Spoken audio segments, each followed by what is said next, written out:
Okay, so after you've worked your way up through all of the grits to 400 and gotten your surface to be pretty smooth and made sure you've got a crisp edge coming all the way around and wherever that might be, and you've maintained that, that radius for 2 inches using a template or other means to be able to get that to be consistent. This one's still pretty rough. We're going to move on now to the resin coating process. Now, this is kind of either fun or a nightmare, depending upon what you're into. This product is a specifically designed product to self-level. And what that means is that when you pour it on something, it's going to try and become as flat and smooth as possible. The good news is that that's going to cover your object in kind of a coating of honey. And if you can keep it on the surface evenly, it will maybe take out some imperfections, but in general, it'll give you a very smooth and consistent surface. The downside about this self-leveling product is, of course, it's meant to be coating flat objects and making them even flatter. Here we've got a curved object, so of course it wants to run off. Let's look at the actual product itself. So open it up, and inside you'll see there's 2 bottles. One, both with kind of a clear looking product inside them. One has a black label with a black cap. The other has a white label with a white cap. This is not an accident. It's pretty important that you keep them straight. We'll talk about that in a second. There's also instructions. So if you want to read through these, you certainly can. I'm going to cover a lot of the basics myself here. So we've got our block, and we've got our resin, and then I've pulled out 2 measuring cups, and you can see these have very hard to read marks on them, on both of those, and 1 mixing cup. So this is the bigger one. And then inside your kit, I've also included a number of mixing sticks to go with it. So what I'm going to do is I'm going to set this aside and make sure I have a clean space. I've got gloves on, and I've got protection on my work surface. Here I'm not as worried about it, but this stuff is, it doesn't smell nasty, but it definitely sticks to everything. So be sure you protect your surfaces, otherwise it can get yucky. So I'm going to open one of these up, and I'm going to pour in a small amount. There we go. Oh, maybe I'll make it a bit more.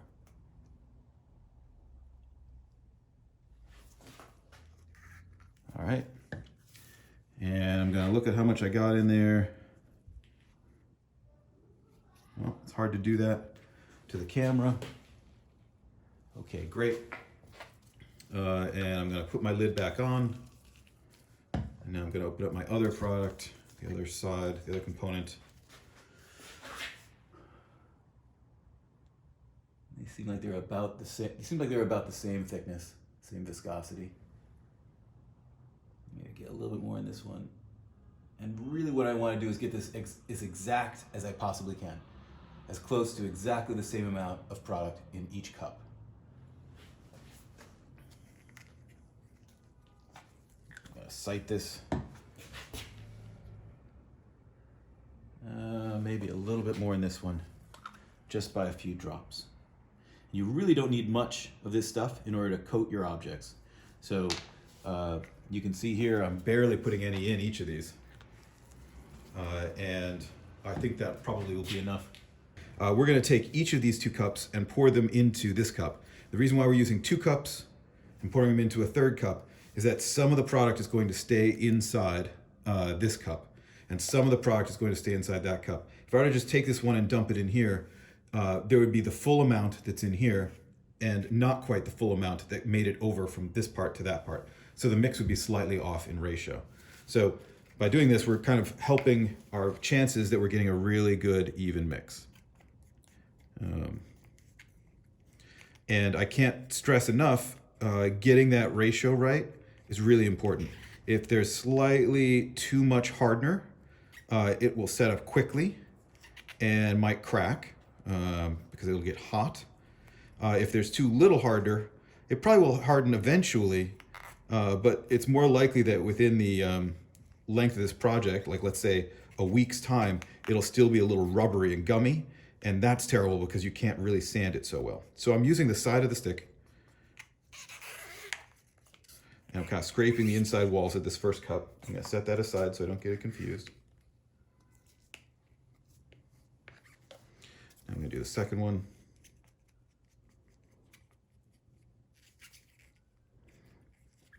Now I mentioned it before, but it's really important that you put the right cap back on the resin, back on the right bottle.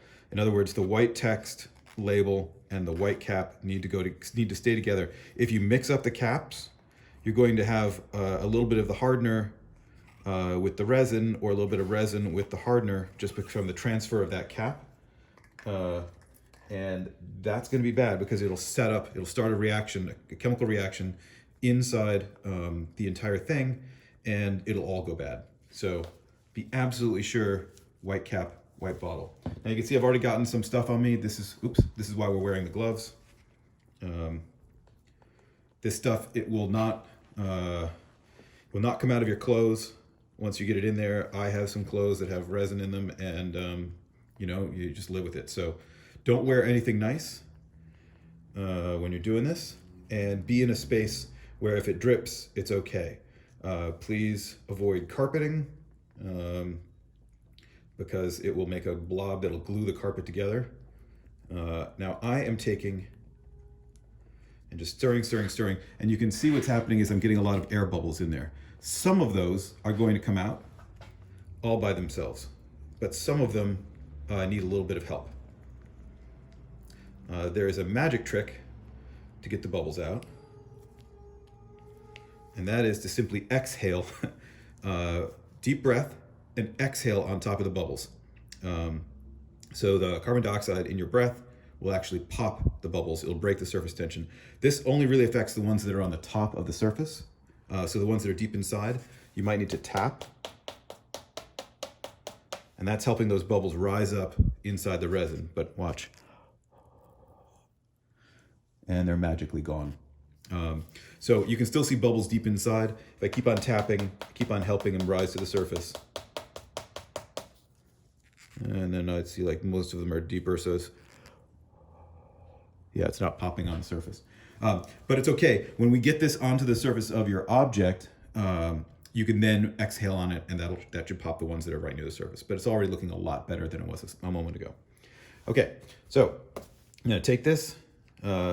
In my case, again, I have a block, so I can take and just set it down.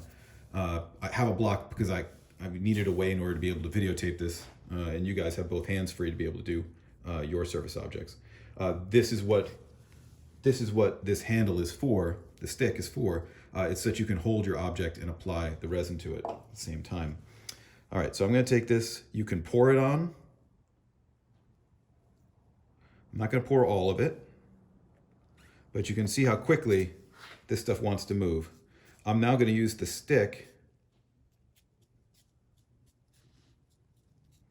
as a tool to kind of like move it around.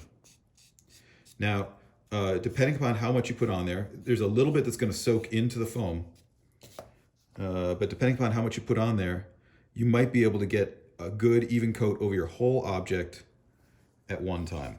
So here we go, I got all that on there. Move it around. It doesn't matter if you get it really precise and even and smooth. Again, this stuff will self-level.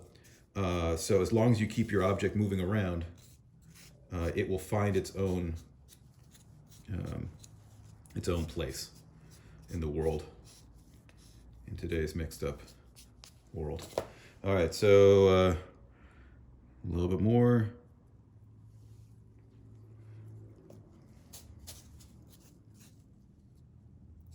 So you can see how little resin I had, and it's doing a pretty good job of coating the whole thing. I think at least on the first pass, it's better to have a little bit more resin just in case it runs off and you spill some or whatever. That definitely, you don't want to have to try and mix another batch really quickly because you almost have it everywhere, but not quite. I think I'm going to put a little bit more on.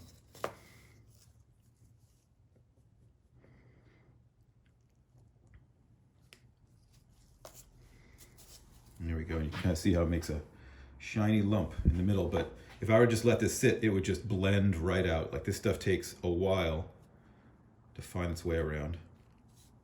And I'm going to let this set without kind of worrying about keeping it moving. But you guys have a very different situation. All right, let me pop some bubbles and then talk some more. So it's a deep exhale, not just blowing lightly on it.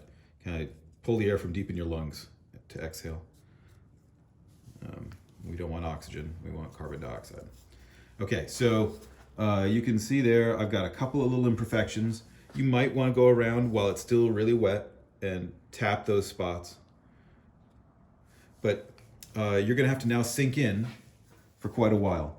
The reason again why I gave you the stick is that this stuff is gonna wanna keep on moving around for quite a bit. Now, you could take and let's say the first half hour, let it run off. Coat it fully and then situated it so it can just go ahead and drip all at once. Then come back after that half hour and scrape up whatever's rolling off of it and reapply it.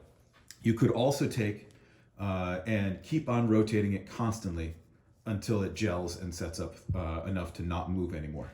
How long that takes varies quite a bit. The general kind of time seems to be about an hour and a half. So what I'm suggesting is you have to keep on moving this thing around like this for an hour and a half.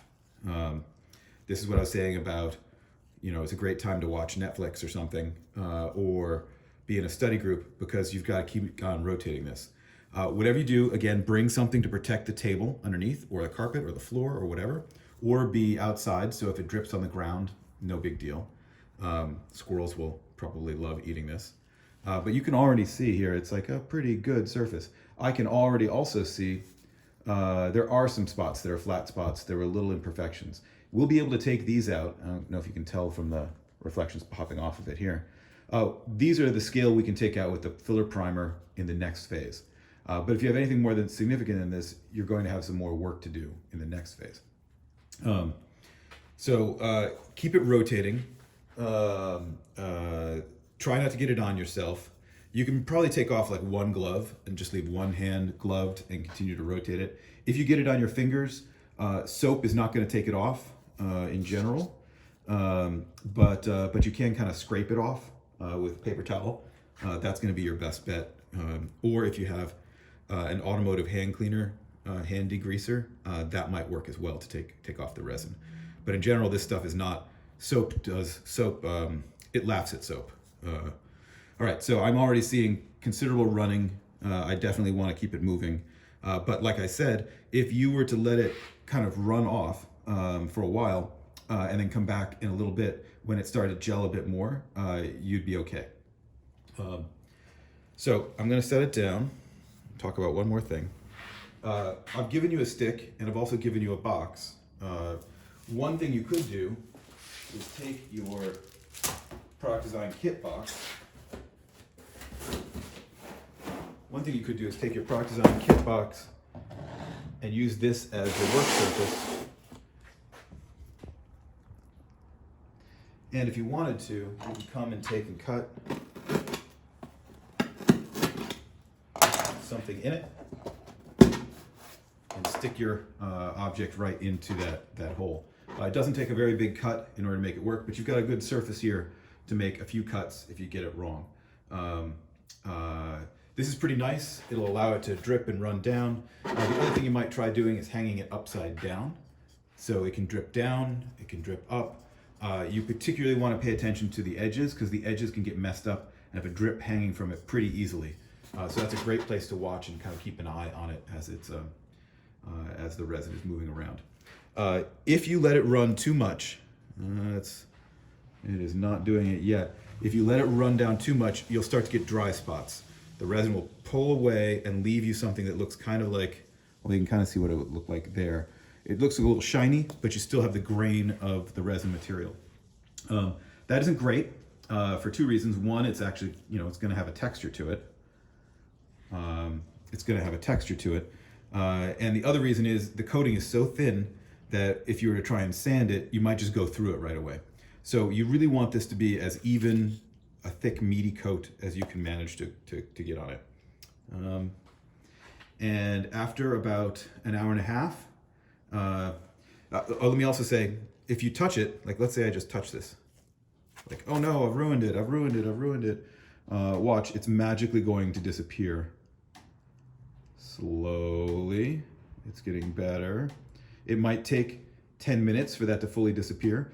It may not fully disappear, in which case, well, okay, touch it with a little bit more material. There we go. And let that blend in. But in general, if you touch it by accident in the early couple of, half hour, no big deal. It'll blend itself away. If you touch it an hour and a half in or 2 hours in, it might still blend away. It might stay as a mark. So try to avoid touching it at all costs if you can. But if you do, it's not the end of the world as long as it's still early in the process.